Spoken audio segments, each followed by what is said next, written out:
Lorsqu'il était question pour nous d'intégrer le secteur pétrolier, nous étions conscients que l'on allait pénétrer dans la cour des grands.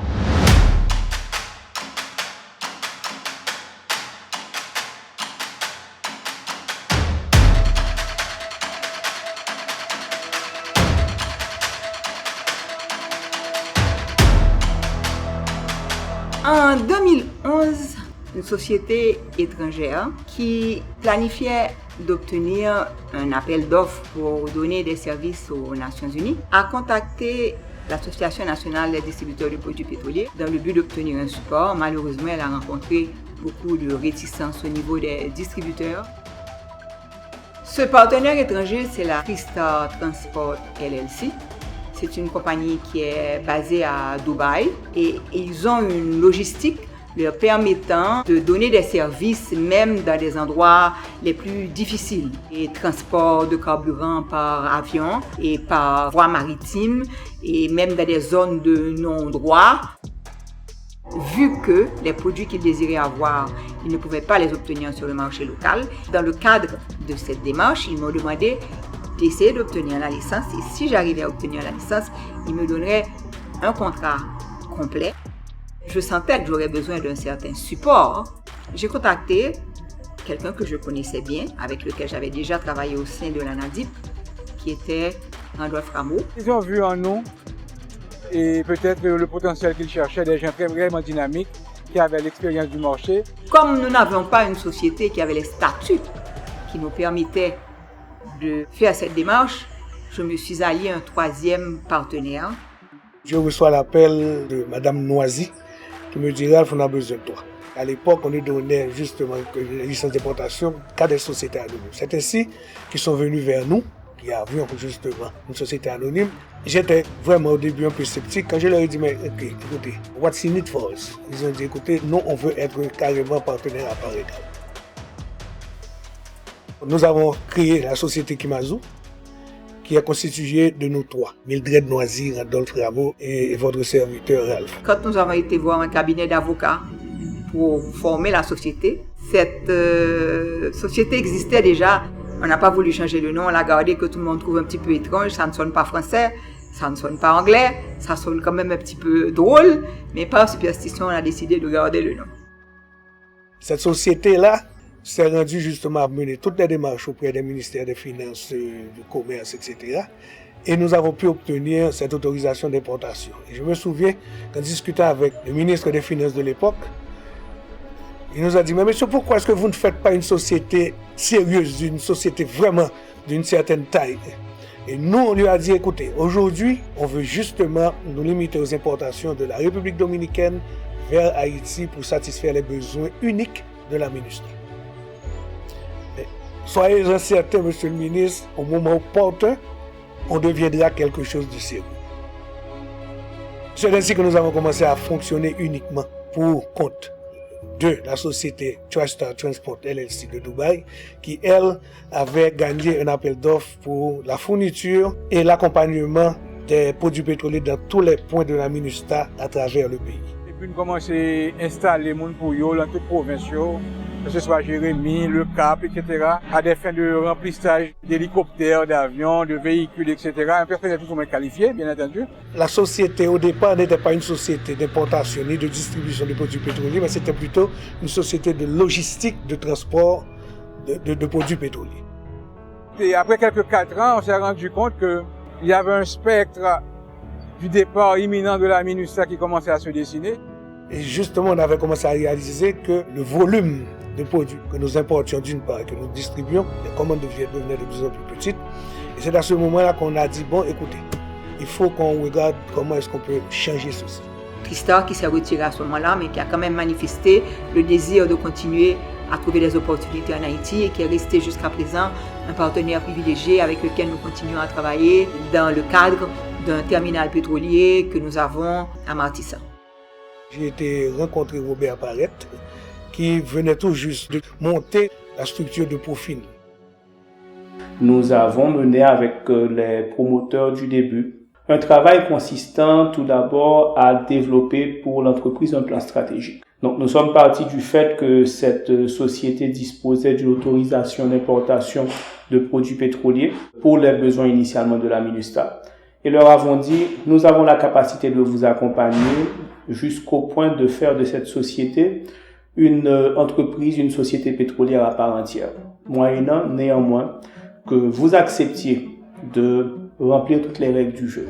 Robert s'est fait le plaisir de s'asseoir avec nous pendant quelques bonnes semaines à investiguer, comme dit l'Américain, to dig in et comprendre un petit peu tout le processus du marché pétrolier. Ce fut naturellement un énorme défi que de prendre une entreprise gérée sur les bases d'une relation personnelle ou de camaraderie et de l'amener à une gestion corporative pleine et entière. Ça a été un processus relativement pénible, commençant déjà par l'acceptation d'ouvrir de façon très transparente les livres, les résolutions de conseil et de mettre en place certaines fois de la documentation qui n'existait même pas. D'accepter d'aller vers un processus de transparence comptable et fiscale. Ce n'est pas du jour au lendemain que ceci a pu se faire. Ceci a demandé du courage, de l'abnégation, des compromis.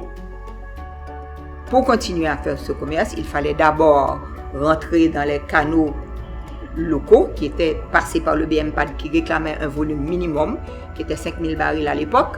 Et maintenant, s'il fallait faire grandir la compagnie, ne pas se limiter à ce volume, de là, une vision avec un réseau de distribution de stations d'essence, ce qui a probablement dérangé beaucoup d'entreprises qui étaient déjà sur le marché.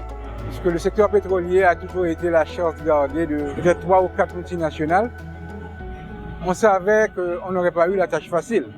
Alors, où trouver les fonds? C'est à ce moment que, Profin, qui nous accompagnait aussi, dans toute la démarche, dans toute la discussion, ils ont réalisé qu'il y avait aussi là pour eux une opportunité.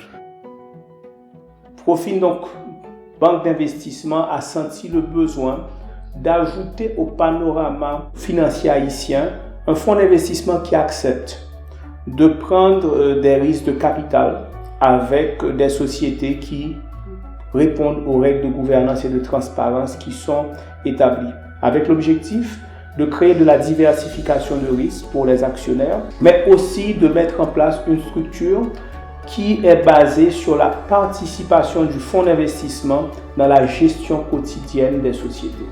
Pour atteindre ce qui est notre objectif majeur comme fonds d'investissement, créer de la valeur pour nos actionnaires.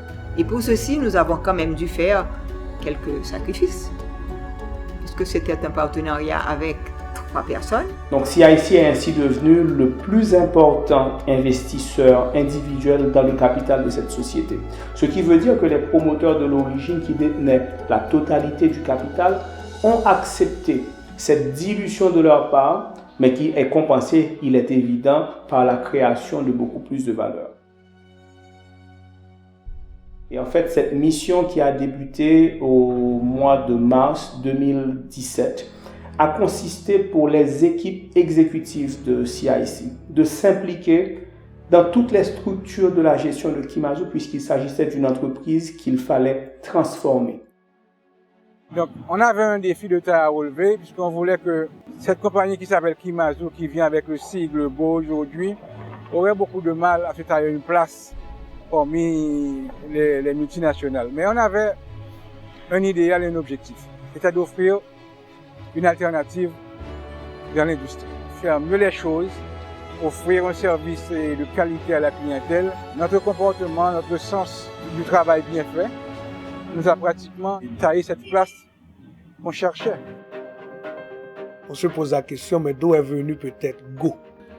Le nom Go est extrêmement intéressant puisque ça nous a pris beaucoup de temps pour trouver un nom commercial puisque Kimazu, il fallait quand même définir ce que c'était Kimazu.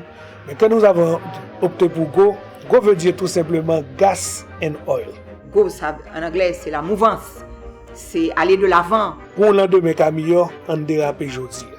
Kimazu a changé son nom et son objet, passant de Kimazu SA à Kimazu Énergie SA.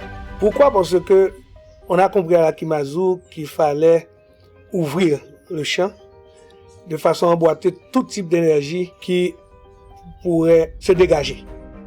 Kimazu est une société haïtienne avec des investissements haïtiens. Je suis capable de dire que sur le réseau qu'on a créé, nous avons créé au moins 500 emplois.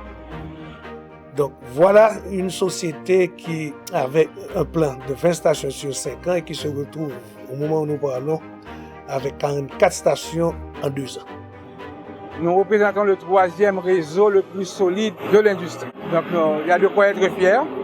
Et maintenant nous travaillons à voir comment mettre ce réseau au profit de la nation et impacter en fait la société.